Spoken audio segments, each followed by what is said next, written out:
আচ্ছা দেখো গাইস কি লেখা আছে এখানে, যে একটা কাঁচনল, তো সেই কাঁচনলে রাখা পারদের আপাত প্রসারণ সহগ হচ্ছে তোমার এইটা দেওয়া আছে।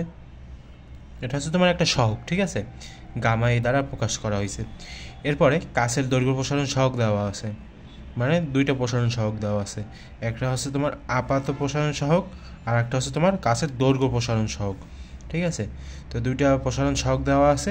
তো কি কোশ্চেনটা করছে যে পারদের প্রকৃত প্রসারণ সহগ সেটা আমাদেরকে নির্ণয় করতে হবে। তো দেখো এগুলোর জন্য আমরা কি করতে পারি বলো তো। আমরা এখানে লিখতে পারি, মনে করো ডান পাশে আমরা যদি লিখি যে পারদের আপাত প্রসারণ, এই যে পারদের আপাত প্রসারণ আছে না, তুমি লিখবা যে গামা এ সমান সমান, তুমি শুধু দেখো আমি কীভাবে করি সেটা একটু খেয়াল করো।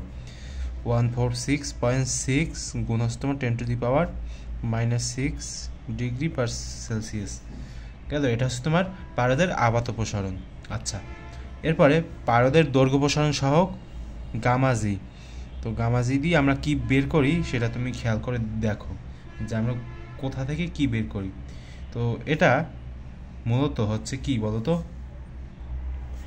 আলফাজি, ঠিক আছে, এটা কিন্তু গামা না, সরি, এখানে হবে তোমার আলফাজি। তো আলফাজি সমান সমান কত, এখানে 0.0000, এরপর হচ্ছে 1 ডিগ্রি পার সেলসিয়াস, ঠিক আছে। তো এটা হচ্ছে আমার আলফাজি, অর্থাৎ তোমার কাছের দৈর্ঘ্য প্রসারণ সহগ গেল। এরপর কি আছে, আমাদের বের করতে হবে কি বলতো, আমাদেরকে যেটা বের করতে হবে সেটা হচ্ছে তোমার পারদের যে প্রকৃত যে প্রসারণ সেটা আমাদেরকে বের করতে হবে। তো আমরা এখানে লিখবো যে, তোমরা এবার বাংলাভাবে লিখবা যে পারদের, অর্থাৎ পারদের প্রকৃত প্রসারণ গামা এল ইকুয়ালস টু হট, ঠিক আছে। অর্থাৎ আমরা যেহেতু এটা বের করব, অর্থাৎ পারদের যে প্রকৃত প্রসারণ সেটা যেহেতু বের করব, সেজন্য আমরা লিখলাম যে তোমার এই যে গামা এল সমান সমান হট, ঠিক আছে। তো দেখো আমরা এখন কি বের করব, এখন আমরা যেটা বের করব সেটা হচ্ছে তোমার পাত্রের যে আয়তন প্রসারণ সহগ সেটা আমরা বের করব। তো পাত্রের আয়তন প্রসারণ সহগ কীভাবে বের করে দেখো, পাত্রের আয়তন প্রসারণ সহগ হচ্ছে তোমার কি বলতো, gamma G is equals to হচ্ছে তোমার 3 আলফা জি। তো দেখো, তো 3 গুণ এখানে আলফা জি কত আছে বলো তো, এই যে এটা আলফা জি না, অর্থাৎ এই যে তোমার কাছের দৈর্ঘ্য প্রসারণ সহগ সেটা হচ্ছে তোমার আলফা জি। তো এটা এখন আমরা 3-এর সাথে গুণ করব। তো দেখো এখানে আমরা এটার বদলে কি লিখতে পারি যে 10⁻⁻5 10⁻⁻5 পার সেলসিয়াস, ঠিক আছে, এরকমভাবে কিন্তু আমরা লিখতেই পারি। আচ্ছা, তো গেল। এরপরে আমরা এখন কি বের করব, এখন হচ্ছে আমরা তোমার ওই যে কি বলে এটাকে, যে পারদের প্রকৃত প্রসারণ সহগ কত সেটা আমরা বের করব। অর্থাৎ গামা এল সমান সমান আমরা লিখতে পারি যে গামা এ প্লাস গামা জি। তো দেখো গামা এর মান এখানে দেওয়া আছে 146.6 গুণ 10⁻⁻6 ডিগ্রি সেলসিয়াস।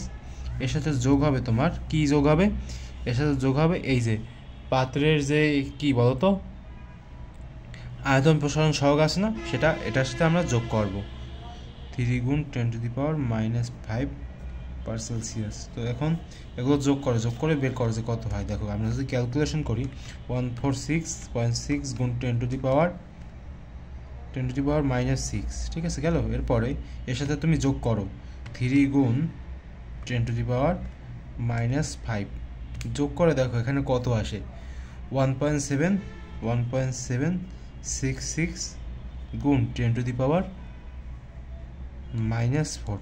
তো এটা কি বলতো, ডিগ্রি পার সেলসিয়াস, ঠিক আছে। এটা হচ্ছে আমাদের অ্যান্সার, অর্থাৎ পারদের যে প্রকৃত প্রসারণ সহগ সেটা আমরা বের করে ফেলেছি।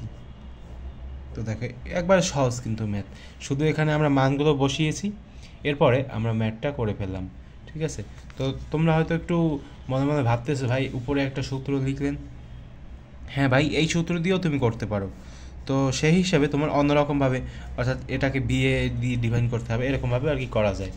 মানে আমি তো শুধু একটু ওই যে তোমার গামা দিয়ে করেছি, তোমরা ভি দিয়ে করবা, কোনো সমস্যা নেই, তোমাদের বইতে এই সিস্টেমই করা আছে, বা এই সিস্টেমে আরও ম্যাথ দেখতেও পারবা, কোনো সমস্যা নেই। এগুলো নিয়ে চিন্তা ভাবনা করার কোনো কারণ নেই, ঠিক আছে, পারবা, সমস্যা নেই। শুধু তুমি সিস্টেমটা একটু আয়ত্তে নাও, তোমার যে কীভাবে কী করতে হয় সেই সিস্টেমটা একটু বোঝার চেষ্টা করো, তাহলেই হবে, আর কিছুর কোনো দরকার নেই।